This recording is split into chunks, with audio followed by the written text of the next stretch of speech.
Kita baru lihat tim sukses yang lengkap kan baru di Pak Prabowo. Ya. Saya lihat lengkap, itu udah diumumkan. Ya, susunannya saya lihat tadi pagi itu. All star lah ya. Bener-bener Pak Teri ini.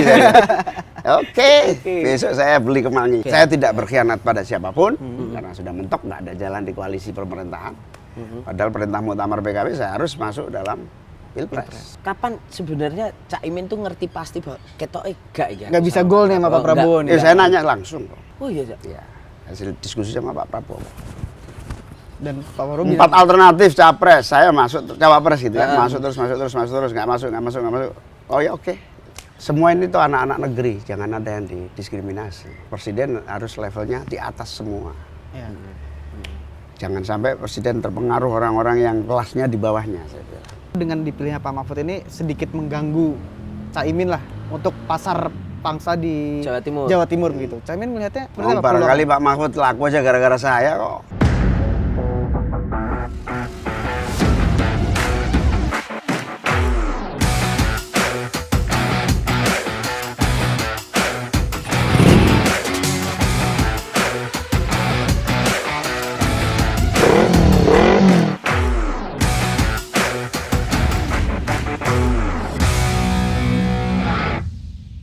Sahabat Kompas.com, bertemu lagi bersama saya Tatang Guritno dan juga saya Ardhito Ramadan di acara kelas Wahid Kompas.com. Gaspol ngobrol gas pasti nampol. Isu terkini. Isu terkini kita langsung beralih ke isu-isu terkini. Yes. Ini kan kita tahu Cak Imin menjadi salah satu kandidat di Pilpres ya, berpasangan dengan Pak Anies Baswedan, lalu kandidat lainnya ada Pak Ganjar dan Pak Mahfud dan juga Pak Prabowo dengan Mas Gibran. Kita lihat dua kandidat yang lainnya sudah komplit nih, Cak. Tim suksesnya, tim pemenangannya.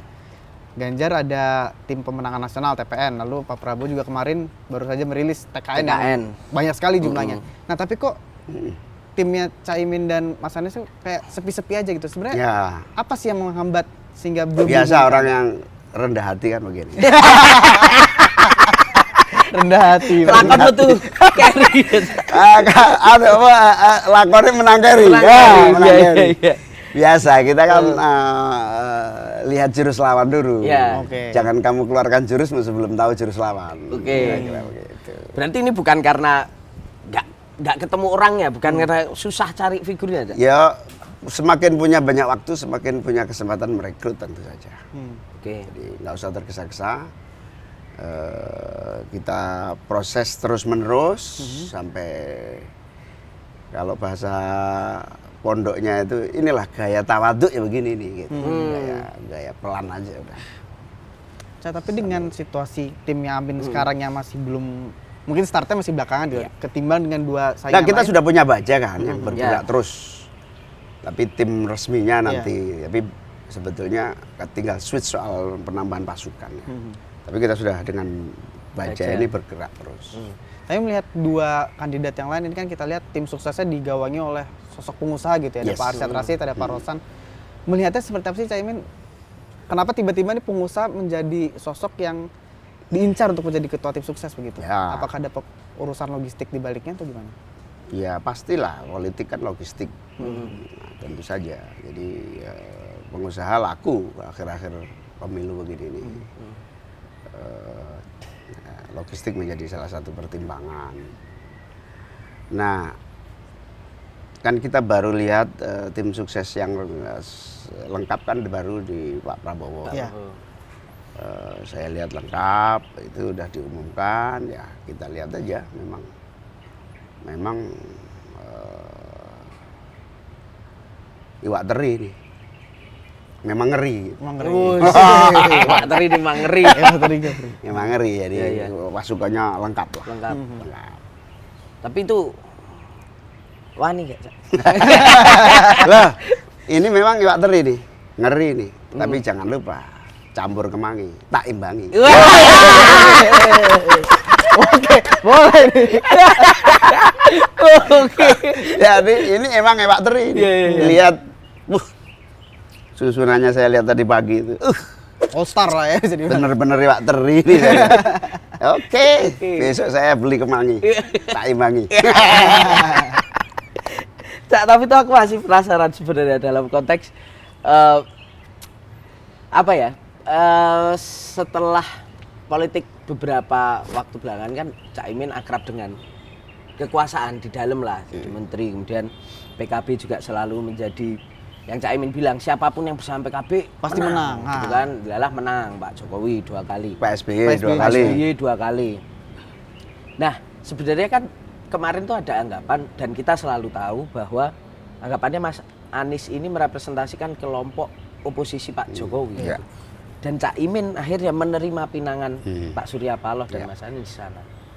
Apa sih Cak yang gambaran besarnya? Maksudnya setelah bertahun-tahun Cak Imin menjadi bagian dari koalisi pemerintah gitu. Ya. Sekarang kayaknya berseberangan. Jadi takdir itu kadang tidak seperti yang kita duga.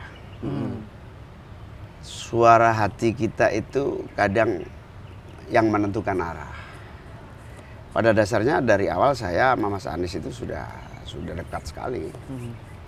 Teman lama kan. Tapi begitu pilgub saya pro pemerintah kan. Saya nggak mendukung dia. Tapi begitu dia terpilih, fraksi PKB langsung saya bilang, start. Kalian harus dukung suksesnya pemerintahan Pak Anies.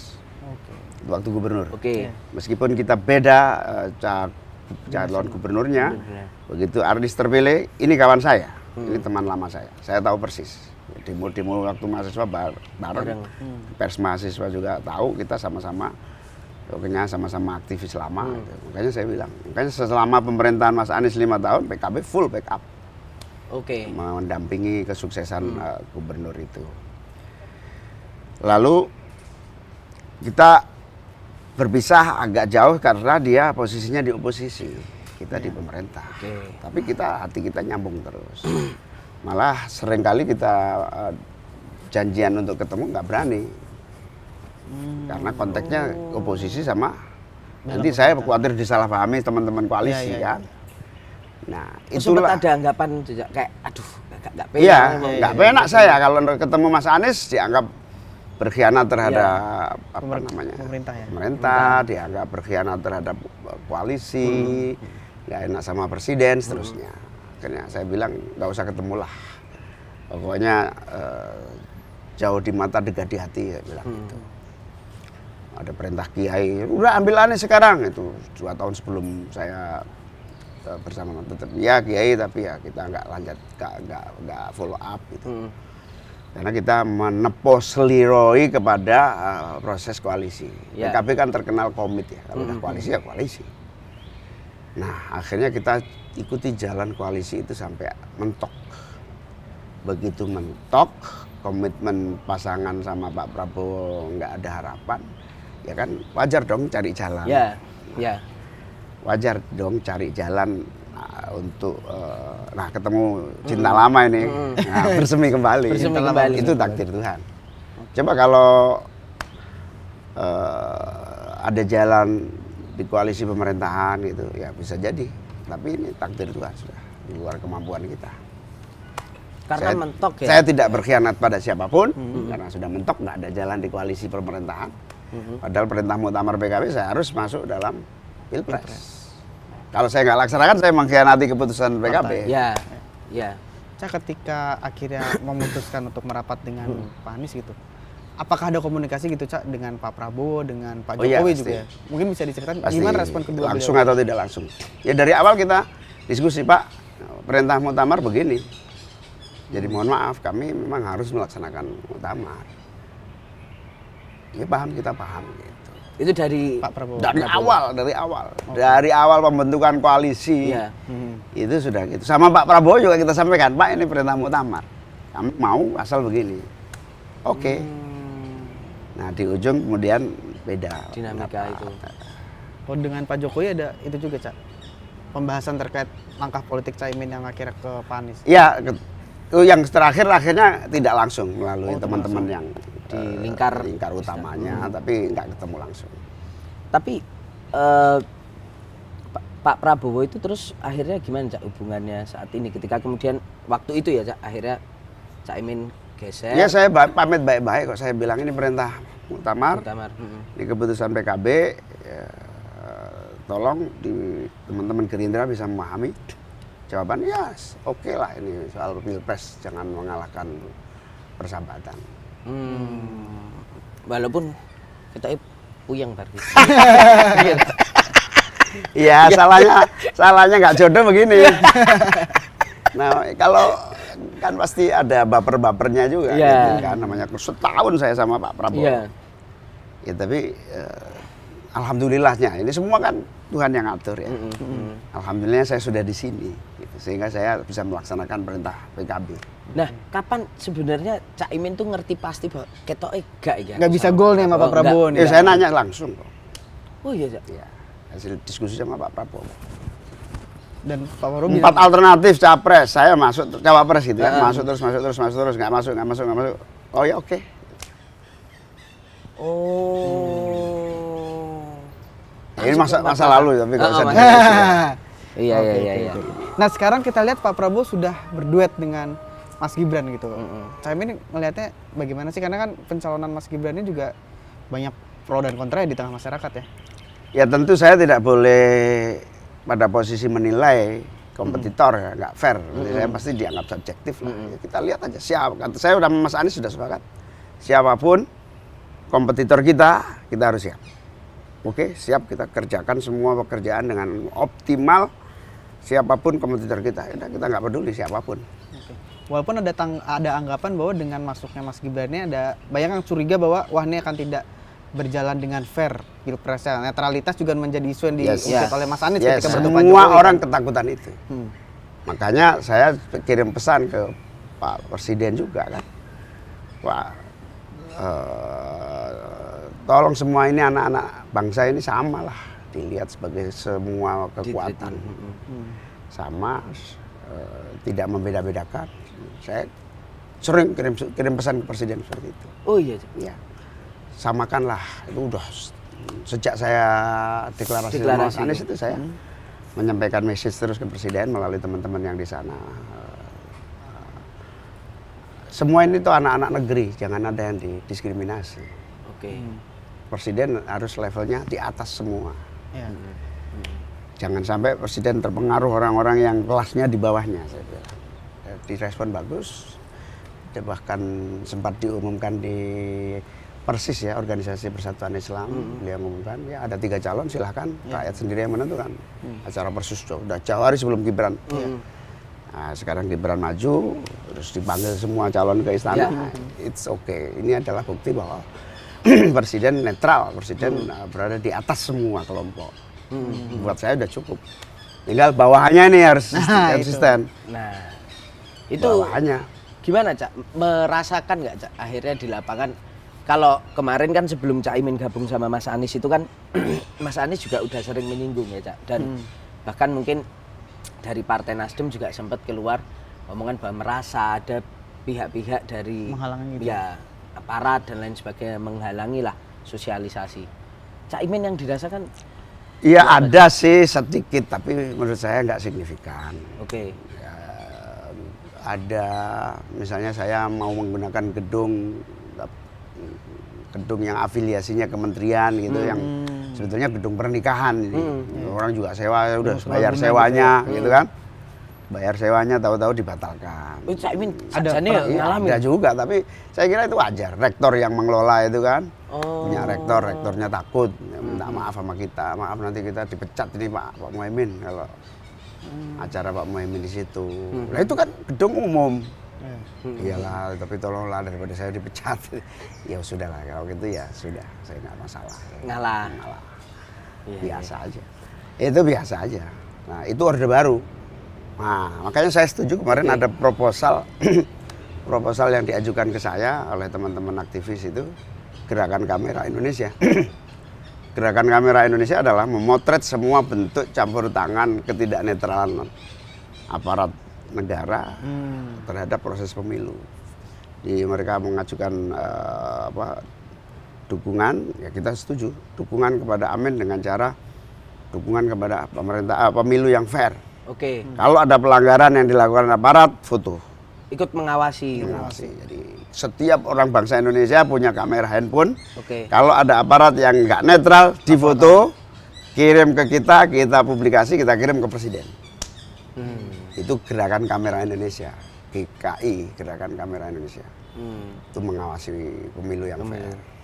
Artinya ya ojo macam-macam iki aku duwe Mata banyak nih. mata bae Iya. iki ngono. Itu gerakan kesadaran sipil ya, yang energinya sangat besar. Kalau sudah hak-hak sipil itu biasanya sih tidak bisa dibendung ya. Jadi gini, jangan melawan sejarah lah. Kalau hari ini ada penyelewengan sejarah, bukan hari ini hasilnya, 10 tahun yang akan datang, 20 tahun yang akan datang menjadi catatan sejarah. Siap. Nah, Cak, tapi setelah bergabung dengan Mas Anies berseberang, apa ya? Dalam konteks sempat dianggap berseberangan Iya. lah. Kenapa tetap Bertahan di PKB ini kabinet. Bertahan di kabinet. Ya karena saya tidak pernah merasa menyampaikan berseberangan. Kami tetap dalam koalisi. Kami sama, anak-anak bangsa saya selalu menyampaikan ke presiden. Kami sama-sama anak bangsa. Ada yang di pemerintahan, ada yang di luar pemerintahan. Iya. Ya alhamdulillah sampai hari ini masih, nggak tahu besok. Tapi kayak tanda-tandanya mah bertahan terus sampai 2024 ya. Amin. Tapi memang PKB ini kan teman koalisi di sepanjang zaman yang baik. Dengan Pak SBY 10 tahun, tanya Pak SBY. Iya. Sahabat sejati kata Pak SBY. Tanya Pak Jokowi, PKB sahabat sejati, nggak pernah. Jangankan ngeritik, jangankan melawan, ngeritik keras saja nggak. Ngeritiknya halus, kita ketemu, kita ngomong. Ya.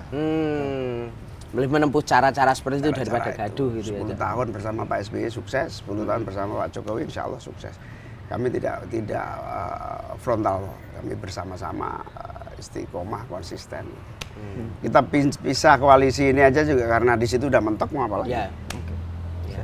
Cak, ini kita mungkin bergeser ke kandidat yang satunya lagi nih, Cak. Silakan. Pak Ganjar dan Pak Mahfud ini kan banyak analis mengatakan bahwa dengan dipilihnya Pak Mahfud ini sedikit mengganggu Caimin lah untuk pasar pangsa di Jawa Timur. begitu. Caimin melihatnya seperti apa? Barangkali Pak Mahfud laku aja gara-gara saya kok.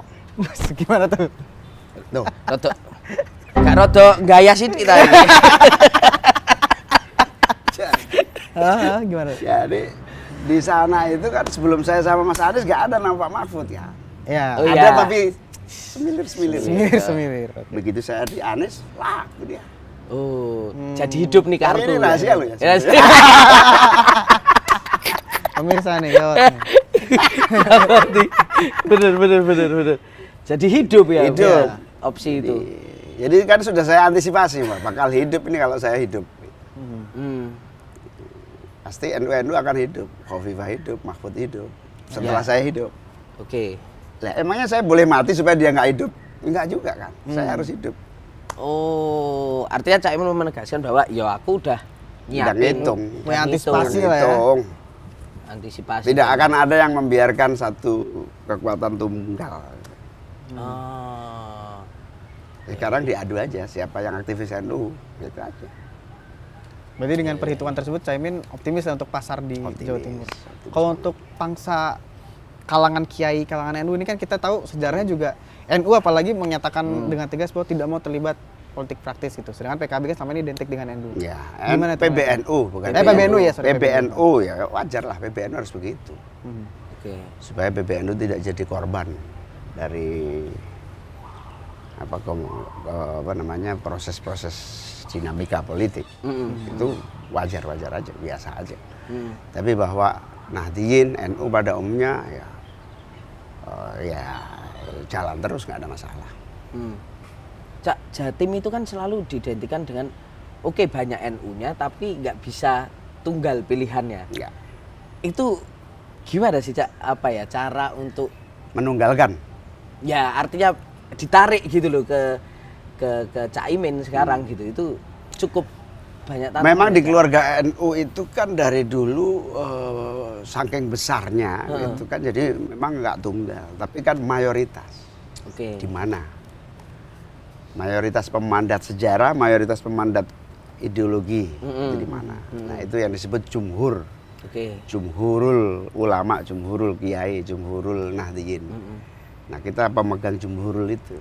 Kita pemegang ibarat kalau di fikih itu kan ada pendapat banyak. Pendapat fikih itu kan banyak. Pendapat agama itu macam-macam. Wudu itu cukup sekali bisa, tapi disarankan 3 kali, kali. misalnya gitu. Oke. Sekali sah. Nah, tapi ada yang bilang kalau tidak 3 kali tidak sah. Ada yang bilang gitu. Misalnya baca amin setelah berdoa, kan harus amin. Itu sunat, bukan wajib. Tapi ada yang bilang wajib. Nah, kalau sekarang baca amin itu sunat memang. Tapi memenangkan amin itu wajib. Gitu. Gue udah nebak ujungnya ke sana. Iya, gue kira ke sana ujungnya. Gue cuma nunggu Nunggu ini punchline mau ngomong aja ya. promonya kapan nih? Promonya mau kapan? Jadi baca amin di akhir doa itu sunat. Ya Allah. Tapi memenangkan amin yang wajib. Iya. Jadi pendapat itu banyak. Ya. Tetapi selalu yang akan menjadi pilihan pendapat sebuah fikih adalah jumhurul ulama, pendapat ulama yang terbesar. Oke. Nah, siapa yang nggak ikut pendapat ulama yang besar, ya tanggung risiko masing-masing. Sementara ulama terbesarnya Udah bilang apa Sudah gitu ya? bilang apa. Ya silakan disensus saja ulama terbesar PKB ya, NU ya di PKB. PKB. Nah, Cak ini juga menarik melihat bahwa kalau kemarin sempat di Ansa juga itu pertarungannya Jawa Tengah. Cak Imin juga ketika doorstop beberapa waktu lalu sempat mengatakan bahwa salah satu kunci pemenangan adalah insya Allah mempertahankan Jatim tetap nomor 1 PKB dan Merebut suara di merebut suara di Jawa Tengah. Naik Kayaknya kelas. timnya Prabowo juga dengan tokoh-tokoh yang ada sekarang itu kayaknya juga mau ngebom Jawa Tengah. Ya, Gimana, berat. Cak? Memang Gibran kan orang Jawa Tengah, Pak Iya. Jokowi orang Jawa Tengah. Ya memang harus kerja keras. Oke. Supaya kita minimal bertahan juara 2 seperti sekarang. Kita kan juara 2 dari PDIP. Ya, insya Allah sih suara Pak Prabowo di Jawa Tengah nggak akan ganggu suara PKB. Oke. Ganggu suara PDIP aja. Oke. Ganggu sih kono ya. Nanti ujung-ujungnya Dasko bilang sama saya kan, Oke. siap, kita nggak rebut suara PKB kok. Dasko ngobrol Caimin. Mbak Puannya nggak diajak ngobrol. Wah, tapi kenapa tuh Cak? Sebenarnya kemarin waktu ke DPP PKB waktu Pak Hidayat Nur Wahid datang itu, ke Pak Hidayat, Pak Din Samsudin, sorry. Datang itu Cak Imin sempat ngomong bahwa kita itu suka diremehkan karena biasanya yang diremehkan itu Malah menang. Sampai sekarang masih ngerasa ini Cak, kuda Underdog. hitam Cak, underdog gitu Cak. Ya namanya semua lembaga survei begitu. Iya. Peringkat 3 terus Iya, nggak muda, mau apa? Semua lembaga survei. Sekarang pertanyaannya sederhana, kenapa semua lembaga survei itu eksis? Karena ada yang pesen kan. Oke. Mana mungkin ada lembaga survei sendiri, biaya sendiri, nggak ada. Litbang Kompas saja. Ya ratu belo sih. Oh iya. Iya. Litbang Kompas. Oke. Tapi salah terus. Litbang Kompas. Setiap pemilu saya 1,1 terus. Oke. Tapi hasilnya kan 10. Oh. 9%, 8%, 7%. Itu artinya memotivasi Enggak, Cak Imin. bukan. Jadi jangan salah. Apakah lembaga survei salah? Enggak. Survei itu kan indikator. Gimana kamu mau kesimpulan 1.200 responden Ya. atau 2.000 responden? Itu kan indikasi aja. Jangan dilihat itu sebagai hukum. Oh. Itu indikasi. Enggak. Jadi nggak salah. Tren, kecenderungan, Oke. indikasi, arah. Iya, pilpres, pileg itu bukan survei tapi sensus. One man, one vote. Iya. Ya. Jadi sensus beda dengan survei. Survei akan menjadi salah satu metodologi ilmiah yang sah-sah saja. Oke. Itu cara kerja masing-masing aja. Nah kalau yang di telepon Kompas itu surveinya melalui telepon apa dulu? Telepon handphone apa telepon rumah? Oh. Kalau kayak telepon gitu ya. rumah warga PKB mungkin banyak ya. Tapi handphone belum tentu semua warga PKB punya handphone. Pesantren gak itu. HP Nah, dikumpulin. Iya, gak boleh bawa handphone Iya, ke pondok handphone. pesantren nih ya. Misalnya Iya, iya. gitu. Jadi by phone, by apa? Terakhir kemarin ada survei Yunarto itu apa namanya? Carta Politika. By phone. Saya nggak tahu kalau by phone. Saya baca udah gemeter saya. Waduh, kok rendah ini. Juara 3 ini. Begitu saya buka lagi, by phone, buset. Saya bilang, Iya, benar. by phone mah suka-suka yang nelpon. Iya. Responannya nggak akurat. Tapi kalau di internal sendiri kemarin Cak Imin juga sempat ngomong bahwa kayaknya bau-baunya bisa juga nih mencuri langsung Nomor 2. putaran pertama menang. Ya itu Ah, optimisme di antara karena survei kami sebetulnya rahasia ya, tapi oke lah udah lama kita lakukan, udah 2 minggu yang lalu. Ini equal kok sekarang, 30-an semua. Prabowo 30 lebih, Ganjar 30 lebih, kita 30.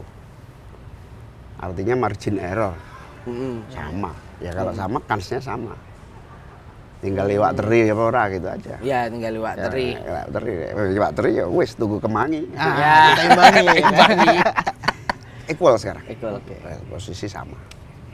Coba cek aja survei-survei yang lain, tapi hasil survei kami adalah equal. Equal. Margin error 30%. Berarti kita berebut 10%. Kan 30% 100 dibagi 3, 30. Ya, berarti kan sisa dari 90. Keras itu rebutan. Tantangan paling berat sebenarnya mendapatkan ceruk konstituen mana sih, Cak? Sebetulnya yang paling berat sih Jawa Barat ya. Oke. Jawa Barat itu. Dan Jawa Tengah tentu saja Jawa Tengah. DKI sih cukup kuat. tuh, Cak? Jawa Barat. Jawa Barat kuat, cuman kan di situ pertempurannya keras juga. Tapi per hari ini sih pertempuran di Jawa Barat kita sama Pak Prabowo. Oh ya, Ganjar belum ketiga lah. ketiga. Kalau Jawa Tengah pertempurannya kita sama PDI. Ya. Jawa Timur. Jawa Timur kita menang lah. Ya. Cak, ini kita mau bahas soal ini. Kemarin setelah Caimin dan Pak Anies mendaftar KPU ini banyak mungkin dibilang pujian lah terkait dokumen visi misinya pasangan Amin ini karena tebel, lalu juga dianggap paling konkret lah, spesifik. Program-program tuh clear gitu. Mungkin boleh diceritain, Cak, gimana sih proses pembentukan visi dan misi itu? Dari segi halamannya kita cukup banyak ya, lengkap, detailingnya lebih detail. Kemudian dari isu-isu yang kita pilih spesifik gitu. Karena memang kita libatkan tiga latar belakang ya, praktisi, ilmuwan, kemudian bisnis, pengusaha, pebisnis. Ya. Nah, praktisi birokrasi, praktisi lapangan, kemudian akademisi, ilmuwan, kampus-kampus kita libatkan. Praktisi itu juga NGO dilibatkan, kemudian ilmuwan, kemudian ilmuwan, praktisi, satu lagi apa tadi? Pebisnis tadi. Pebisnis, usaha.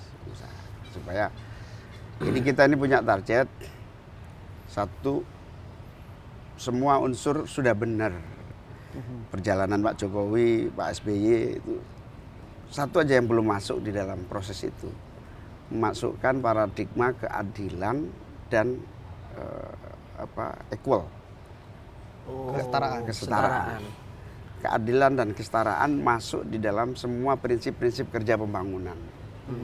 Kesimpulan ujungnya ini panjang cerita itu, tapi ujungnya adalah yang besar harus tetap besar, pengusaha-pengusaha itu.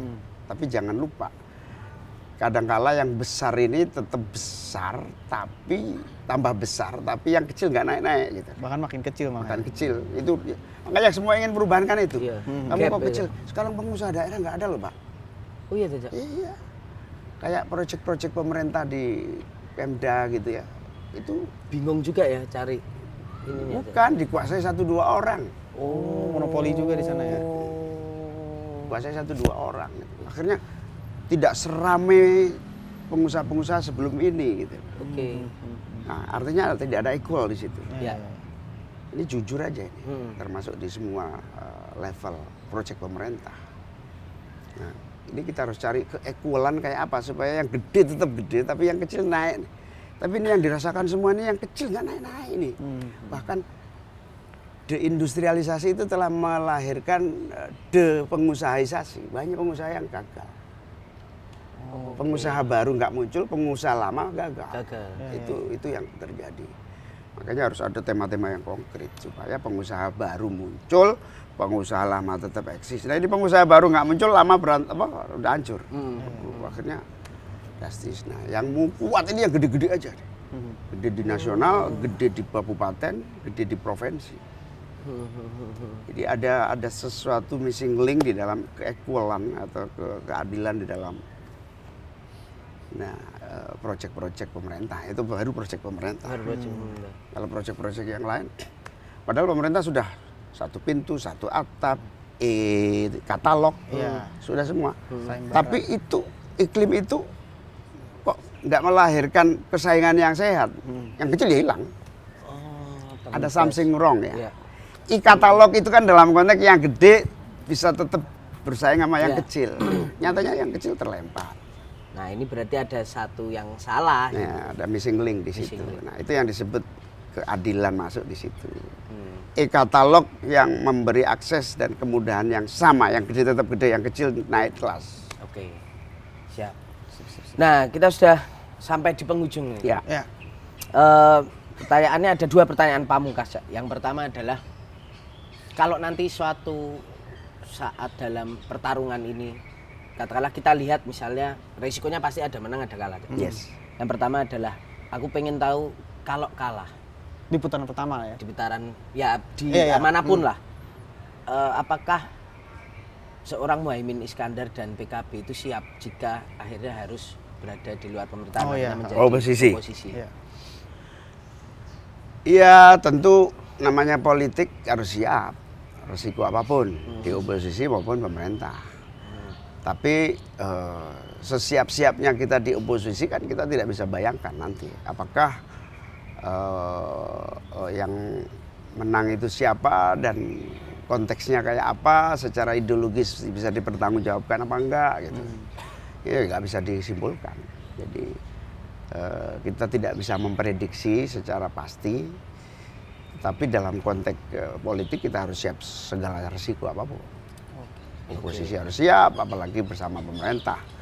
Tapi bahwa saya tidak bisa dalam memprediksi nanti ini oposisi atau enggak bisa. Karena tergantung konteks perjuangan kita. Dan yang jika kedua, menang, jika menang, Amin ini apakah akan merangkul juga nih 2 kandidat yang sekarang bersaing, Pak Prabowo dan Gibran, dan juga Pak Ganjar dan Pak Mahfud, merangkul menjadi satu pemerintahan seperti yang dilakukan Pak Jokowi kemarin, atau malah ya sudah biar terpisah saja biar ada keberimbangan juga gitu antara oposisi dan pemerintah. Gimana? Jadi kayaknya sudah menjadi tradisi politik nasional sekaligus proses politik yang terjadi selama ini adalah agar pemerintahan itu efektif harus memiliki dukungan 51% di parlemen. Teori itu ya pasti dipraktekkan oleh siapapun yang menang, termasuk kami kalau menang. Itu bahasa pragmatisnya ya, mau nggak mau kalau pemerintahan ini harus jalan ya harus mengajak yang lain. 51%. Tapi kalau bisa jangan melebihi 51% supaya ada keseimbangan. Begitu juga yang menang siapapun, saya yakin kok ingin agar kebijakan-kebijakan itu lancar, proses dialektikanya tidak berbelit-belit. Kayak Pak Jokowi bikin undang-undang apa aja kan sukses. Go semua. Goal semua, nggak ada yang nggak lancar. Karena menguasai dukungan sejumlah 51%. Nah tentu pasti saya juga nggak mungkin Amin menang kemudian cuma 40% di parlemen, nggak mungkin. Tapi menuju ke sana, saya berharap PKB besar, Nasdem besar, PKS besar, semua besar, koalisi besar, sehingga ngambil proporsinya pas gitu. Siap. Baik, itu dia. Luar biasa. Cak Imin sama terakhir, kalau Mas Anies sudah jadi presiden diselepet lagi. Nggak bener. Mumpung belum jadi presiden kita. Siap. Oke. Ya, terima kasih. Cak Imin ini atas waktu ngobrol-ngobrol ini. Thank you, semoga semua. sukses, dilancarkan semuanya. Amin. Terima kasih Kompas. Targetnya terpenuhi gitu. Gaspol. Apa singkatannya Gaspol? Ngobrol ngegas pasti nampol. Ngobrol ngegas pasti nampol. Khusus kali ini kurang nampol. Soalnya cahayanya lumayan juga nih. Oke, makasih. Sahabat Kompas.com, saya Tata Gurito. Saya Rito Ramadan. Ucapan terima kasih dan bertemu lagi di episode Ngegas dan Nampol selanjutnya. Yes. Siap.